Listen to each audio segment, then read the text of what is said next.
Chapter 31. I made a covenant with mine eyes. Why then should I think upon a maid? For what portion of God is there from above, and what inheritance of the Almighty from on high? Is not destruction to the wicked, and a strange punishment to the workers of iniquity? Doth not he see my ways, and count all my steps? If I have walked with vanity, or if my foot hath hasted to deceit, let me be weighed in an even balance, that God may know mine integrity.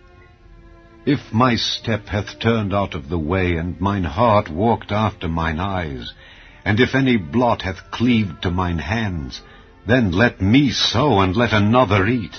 Yea, let my offspring be rooted out. If mine heart have been deceived by a woman, or if I have laid wait at my neighbor's door, then let my wife grind unto another, and let others bow down upon her.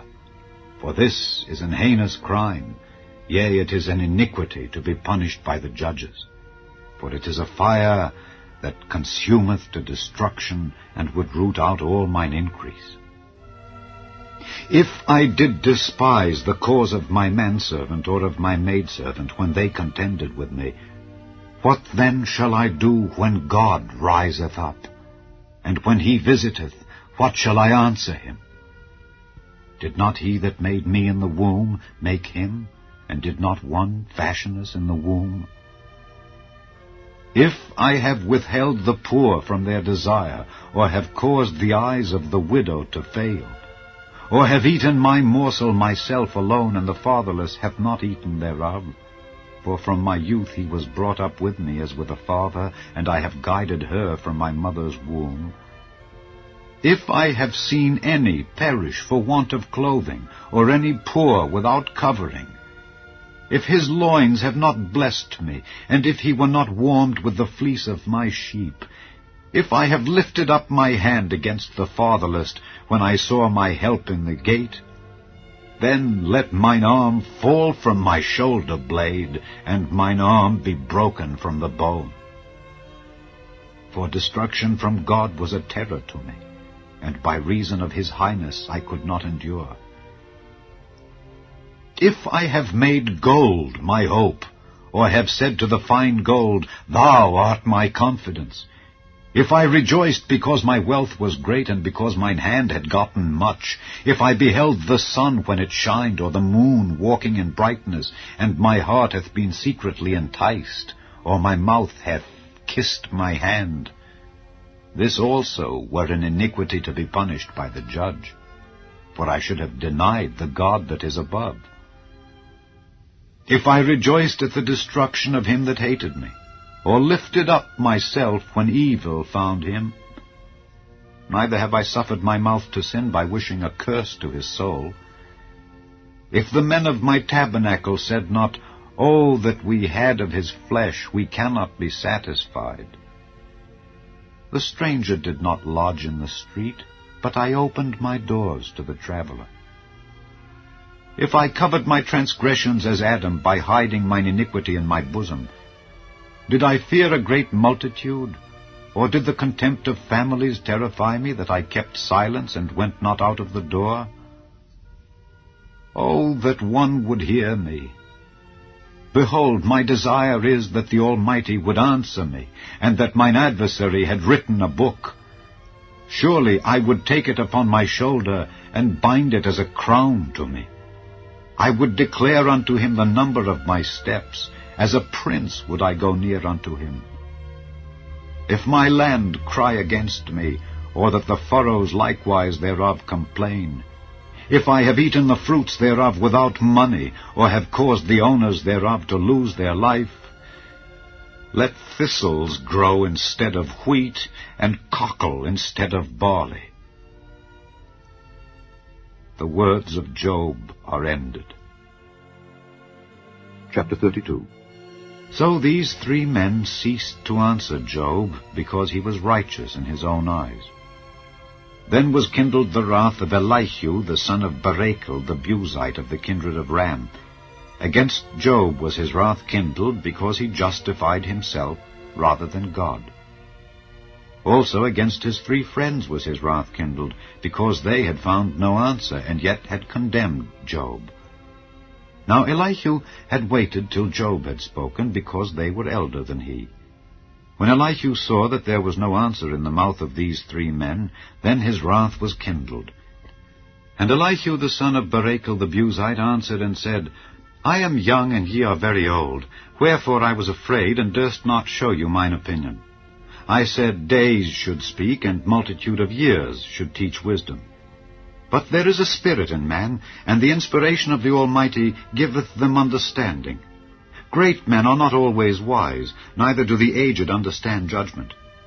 Therefore I said, Hearken to me, I also will show mine opinion. Behold, I waited for your words, I gave ear to your reasons, whilst ye searched out what to say. Yea, I attended unto you, and behold, there was none of you that convinced Job, or that answered his words. Lest ye should say, We have found out wisdom. God thrusteth him down, not man. Now he hath not directed his words against me, neither will I answer him with your speeches. They were amazed, they answered no more, they left off speaking. When I had waited, for they spake not, but stood still, and answered no more, I said, I will answer also my part. I also will show mine opinion. For I am full of matter, the spirit within me constraineth me. Behold, my belly is as wine which hath no vent.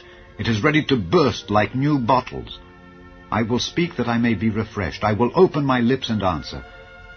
Let me not, I pray you, accept any man's person, neither let me give flattering titles unto man, for I know not to give flattering titles. In so doing, my Maker would soon take me away. Chapter 33. Wherefore, Job, I pray thee, hear my speeches, and hearken to all my words. Behold, now I have opened my mouth, my tongue hath spoken in my mouth. My words shall be of the uprightness of my heart, and my lips shall utter knowledge clearly. The Spirit of God hath made me, and the breath of the Almighty hath given me life.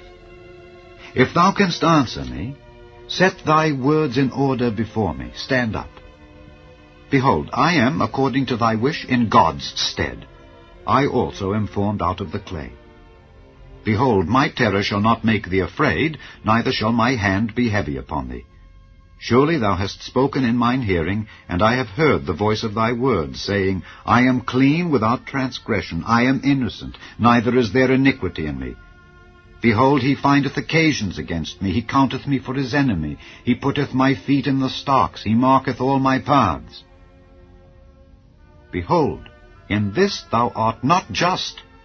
I will answer thee, that God is greater than man. Why dost thou strive against him? For he giveth not account of any of his matters. For God speaketh once, yea, twice, yet man perceiveth it not. In a dream, in a vision of the night, when deep sleep falleth upon men, and slumberings upon the bed, then he openeth the ears of men, and sealeth their instruction, that he may withdraw man from his purpose, and hide pride from man. He keepeth back his soul from the pit, and his life from perishing by the sword. He is chastened also with pain upon his bed, and the multitude of his bones with strong pain, so that his life abhorreth bread, and his soul dainty meat. His flesh is consumed away that it cannot be seen, and his bones that were not seen stick out. Yea, his soul draweth near unto the grave, and his life to the destroyers. If there be a messenger with him, an interpreter, one among 1,000, to show unto man his uprightness, then he is gracious unto him, and saith, Deliver him from going down to the pit. I have found a ransom. His flesh shall be fresher than a child's. He shall return to the days of his youth. He shall pray unto God, and he will be favorable unto him, and he shall see his face with joy. For he will render unto man his righteousness. He looketh upon men, and if any say, I have sinned, and perverted that which was right, and it profited me not, he will deliver his soul from going into the pit, and his life shall see the light. Lo, all these things worketh God oftentimes with man, to bring back his soul from the pit, to be enlightened with the light of the living. Mark well, O Job, hearken unto me. Hold thy peace, and I will speak.